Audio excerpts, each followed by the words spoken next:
Welcome to These Are the Blades of Our Lives, the figure skating show where I talk to you about figure skating like it is drama for our mamas. Now I'm going to just jump into all the competitions that I've seen and what I've taken away from them. So starting with the Quebec Summer Championship, we saw Sarah Maud Dupree with her girthy jumps.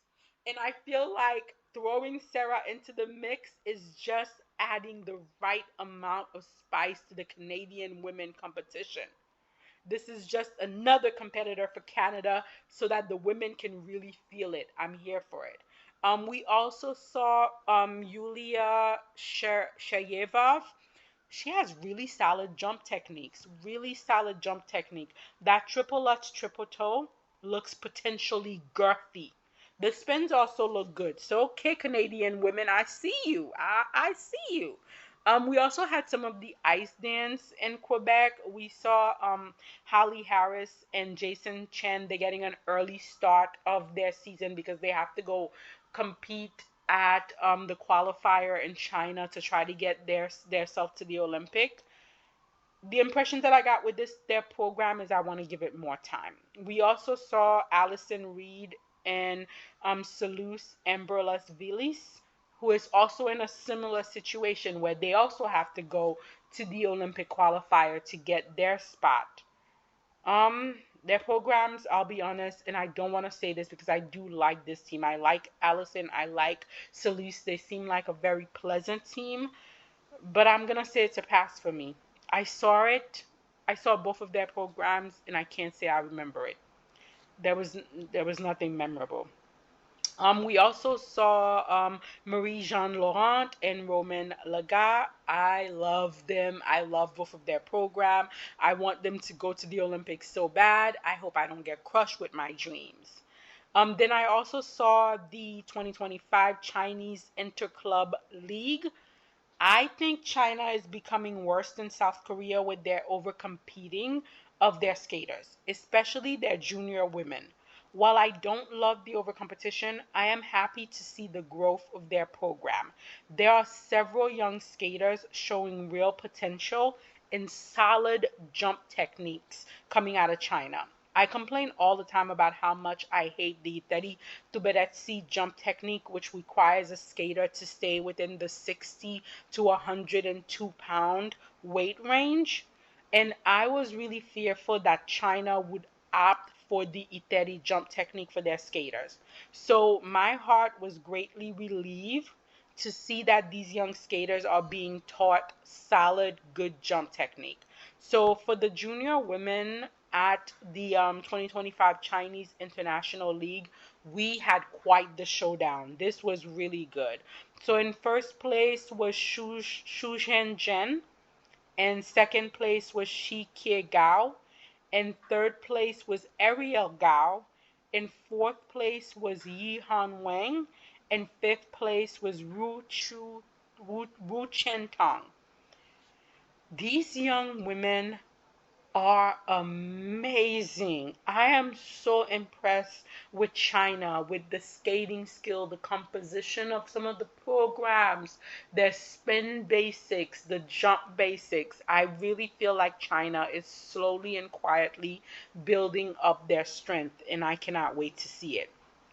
Then I also watched the Asian Open. I saw some of the men, some of the women, and I also saw some of the pairs.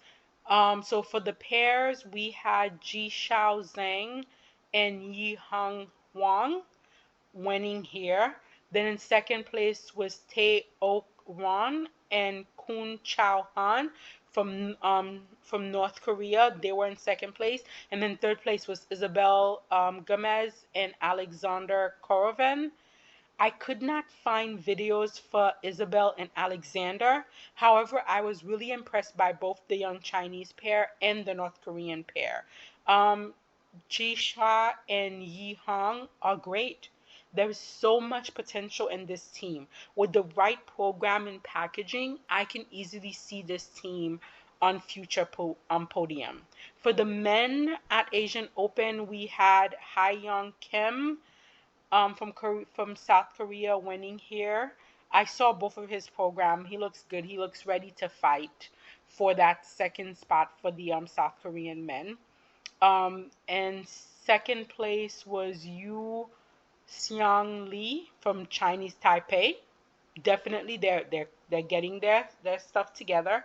And then Kwang Bong Hong from, again, North Korea. North Korea is really about their figure skating, federation. They're slowly building it up.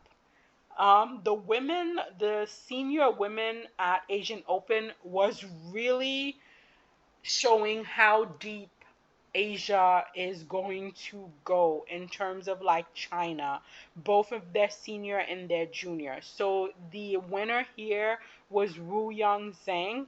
Again, another skater that I feel has so much potential coming out of China. Yizuru, also coming from China, was in second place here. She is one of their senior women that I feel like they're really trying to get into competitive mode so that China can have a better chance at winning one of those team medals. And then in third place was Wadi Shu. Um, the jumps need some work, but again, China is slowly building, so I'm quite impressed with what I saw. Where the competition really got going was with the junior women at the Asian Open Trophy. The junior women, so much competition, and that's why I feel like the Grand Prix is gonna be such a bloodbath this season, like it's been for our previous season, because the junior women are so strong. So in first place was Sion Jen Young. I love her so much. She is such an incredible skater. I know she's very inconsistent and her jumps are problematic, but the skating skill, the musicality, the presentation, the performance, oh, the edge. Why is it the skaters I always love that have everything always like rip out my heart when it comes to the bloody jumps and consistency? In second place was Area Go. I feel like this young skater can really be an all-rounder skater.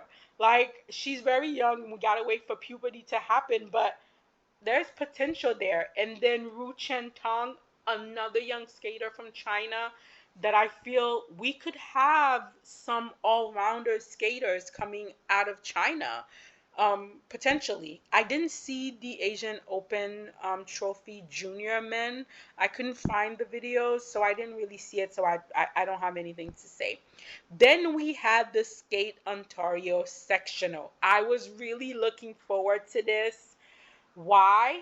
Because my beloved Minson Kwan is now, of course, skating for Canada, and she was going to be at this event. From the short program, the standing was Minso Kwan in first place, Gabrielle Delman in second place, and then Kaya Rutner in third place. For the free program, Minso Kwan managed to clinch it to win this event, being first in both segments.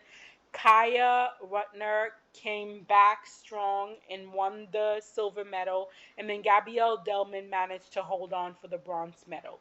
Minso has two great programs for me this season. Even if though it's a repeat, I love the program, and I can't wait to see these programs at Canadian Nationals. I don't think they gave her any junior Grand Prix assignments, so I think the biggest competition that she's probably going to compete at will probably be Canadian National, and I cannot wait to see that. I am a little worried about her jump technique, but I want to see how the season progress and see how that goes. Kaya Rutger, the jump technique is improving. It is improving. I can see the improvement. The programs are fine, nothing to complain about there. Gabrielle Delman is back in competitive form with her trademark triple toe in the short program. The short program was a joy to watch. She was confident. She knew what she needed to do and she knew she could do it. The long was more of a struggle. Nevertheless, this is just another added layer to the Canadian women competitive feel, and I'm really happy to see it. Now, I'm wondering, since Canada only has one spot for women, am I going to have to add Canadian women to the list of national bloodbath? I'm not too sure, so I'm gonna have to wait for that.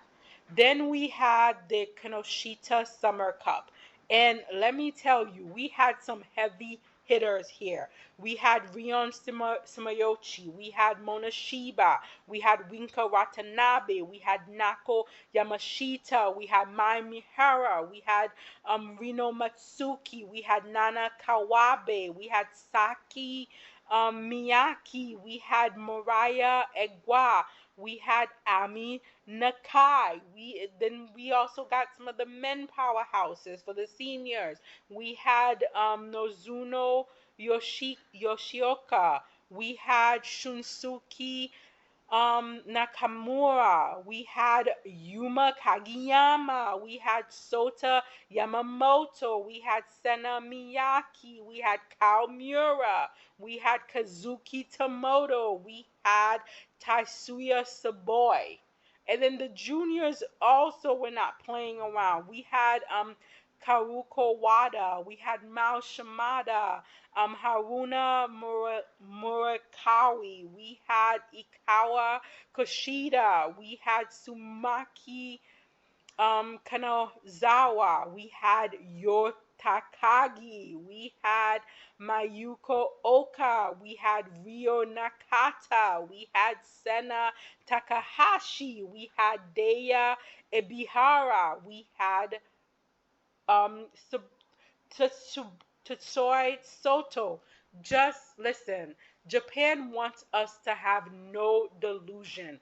They want us to understand right off the bat that it's about to be a bloodbath for both men and women this season, both on the junior and the senior level. There's 3 spots for each to the Olympic. And I just feel like Japan, in terms of men and women, they just have an embarrassment of riches to pick from. At this event for the junior men, Rino Nakata started off his season fighting with his jumps. He's even taller this season than last season.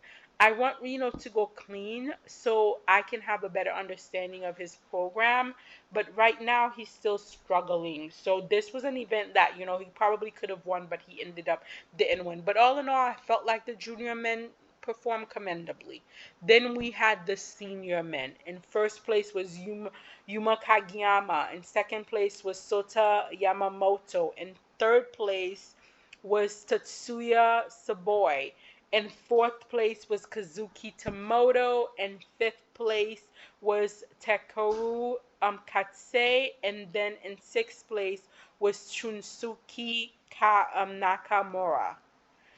Who for the senior men, Kazuki Tomono, my inconsistent baby. How much $25 tree kendos do I need for you this season so we can get consistent, clean program and a better chance at going to the Olympic? Sota Yamamoto has a new hair due for the Olympic, but the jumps still have the same rotation issues.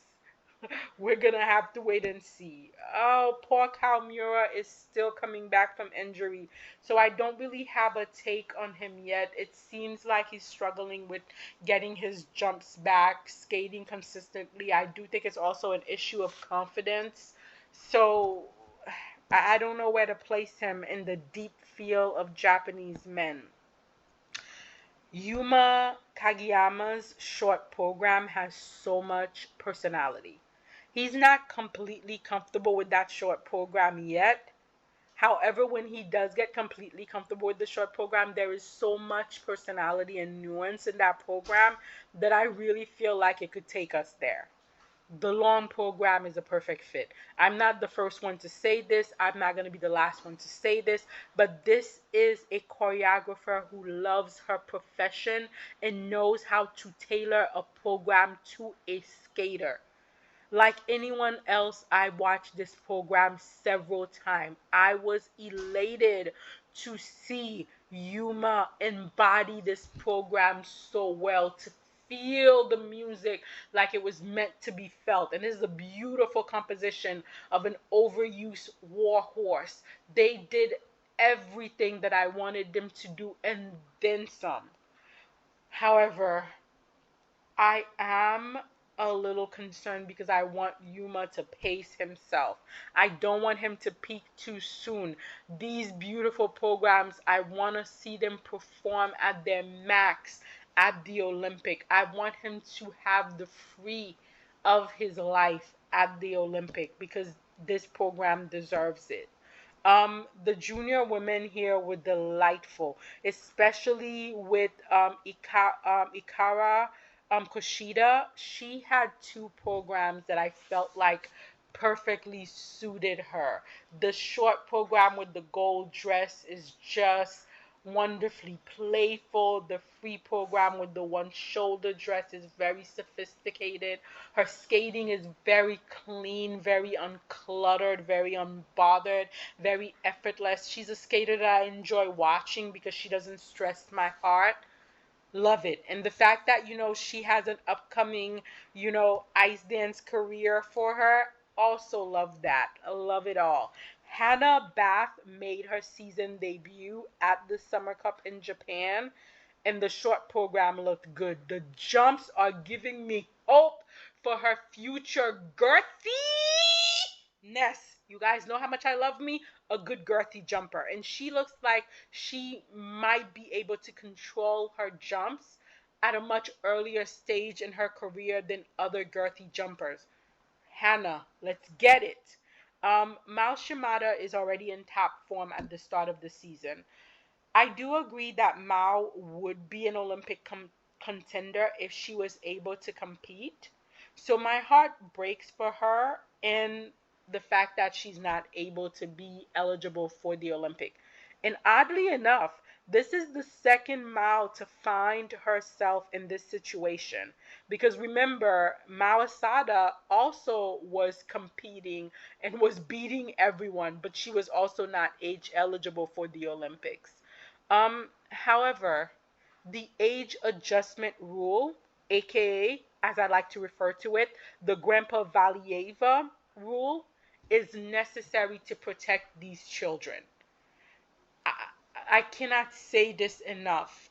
There is nothing that could justify the amount of medication that Kamila Valieva was taking at that time. For the purpose of a medal, no child should be put through that. And so, with that mentality, for me, to prevent these coaches from drugging and abusing these children so that they're all used up by the age of 17, this rule change was necessary. But just because I know how necessary it is, it doesn't mean that I don't see, a Mao Shamada and potentially what she's losing by this rule. I see both sides, but it's just for me personally, the age requirement is the lesser of the two evil. I like both of Mal's programs. She's always a skater that gives you 100%. So I'm never stressed or worried about Mal.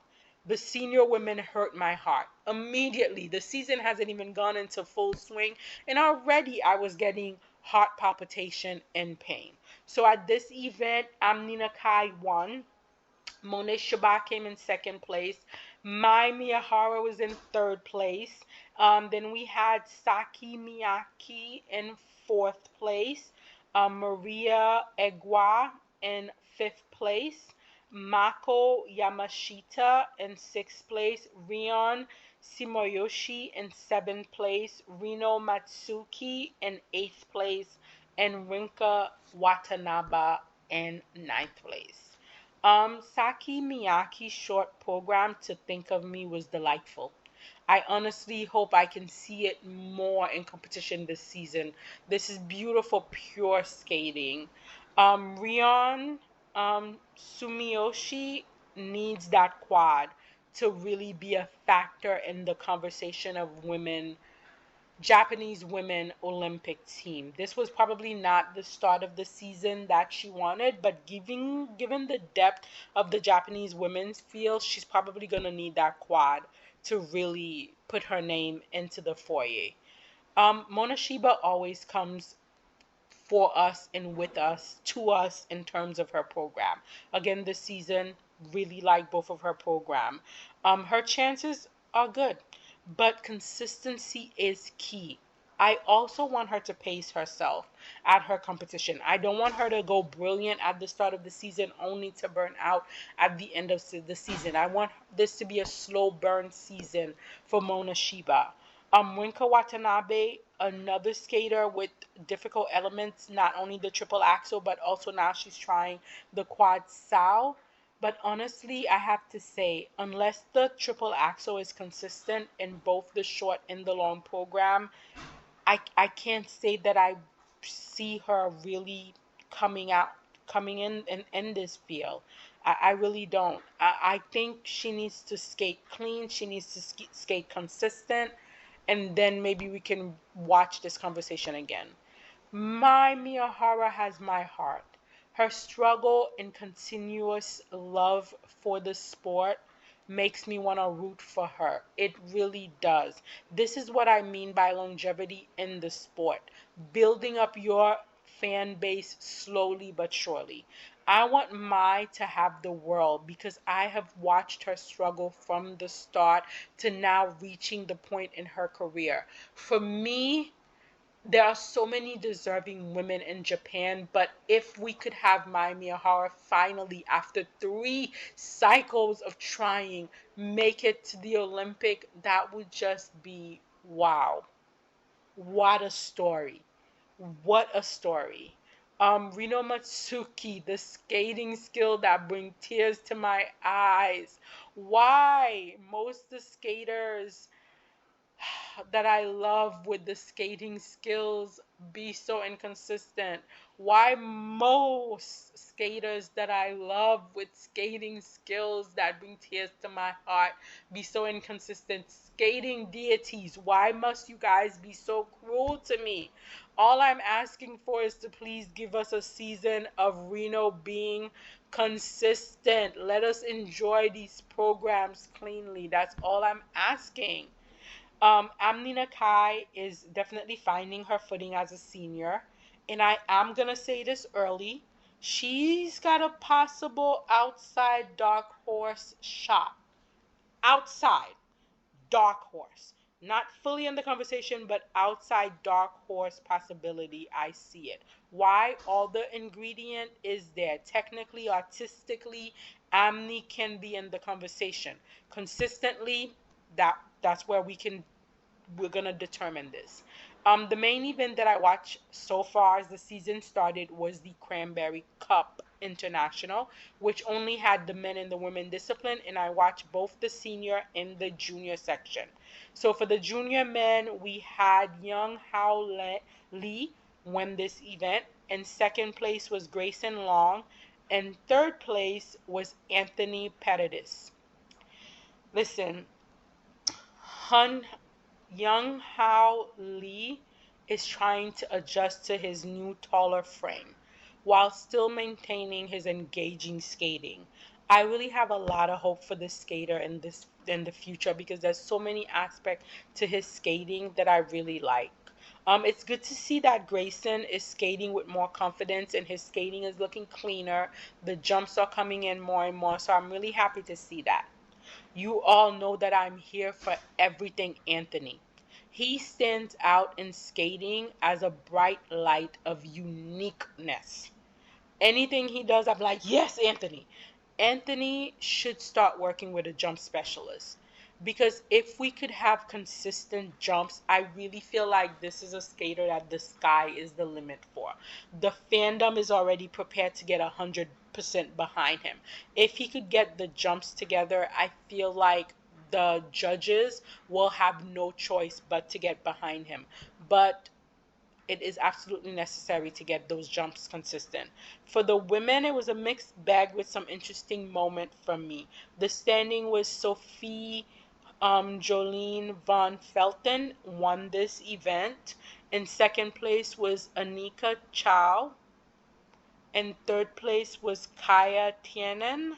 In fourth place was Cleo Park. And fifth place was Reese Rose. And then in sixth place was Jayne Elise Johnson.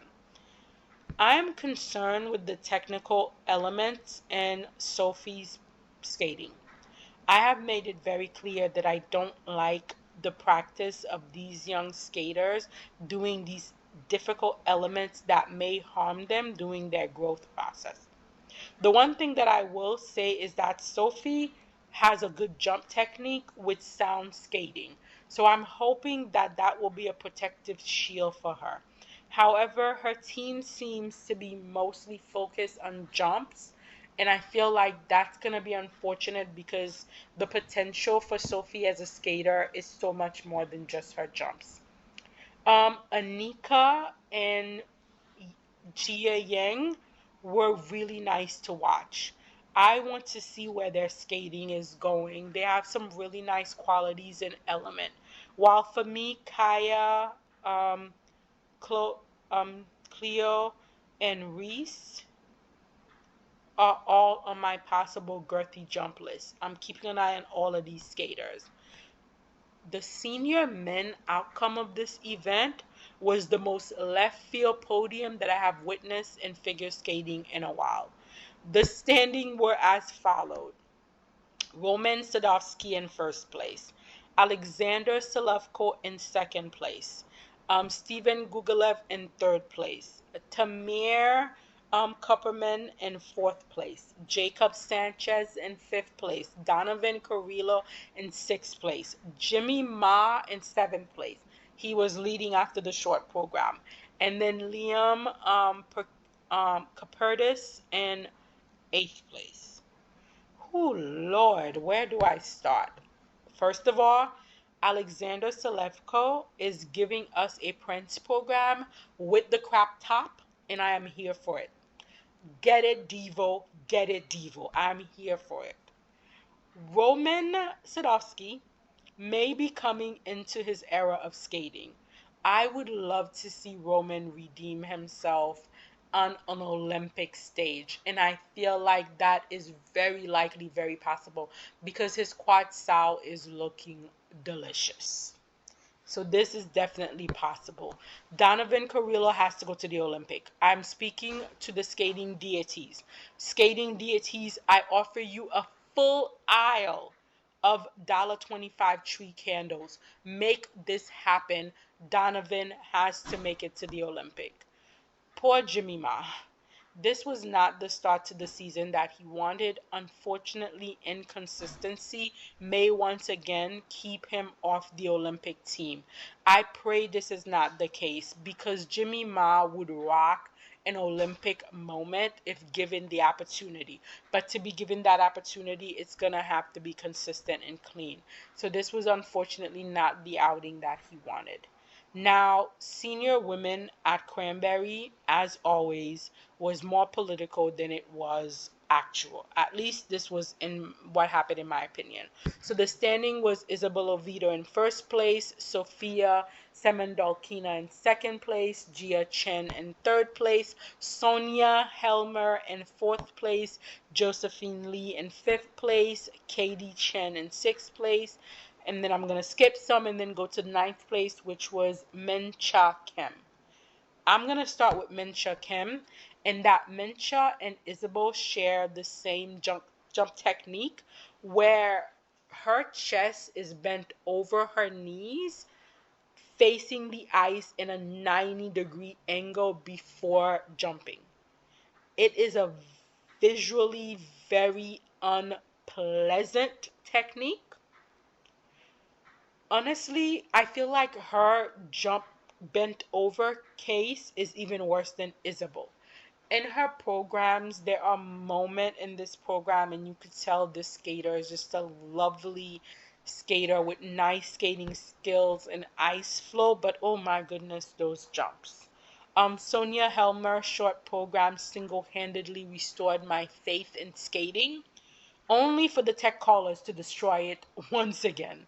This short program needs to be sent to a Grand Prix. It needs to be sent to a full continent. Let us speak it and let it become so. This program is a master class on how to construct a unique short program. Love it, and I'm so happy to see Sonja finishing fourth here, just doing her thing. Cannot wait for somebody on Twitter says this, and I couldn't agree more. We cannot wait. We want her to continue her skating for as long as she wants to, but we cannot wait for the Sonja Hilmer choreographer era. I just feel like that era is going to be fantastic.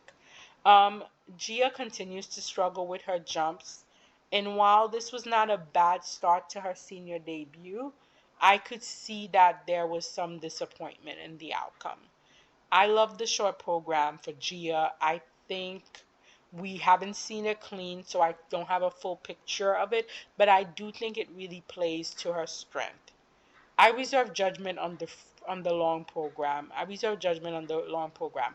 It did not speak to me at this particular competition, but that might be because it wasn't clean, because Gia's not fully comfortable with it. So I'm gonna reserve judgment.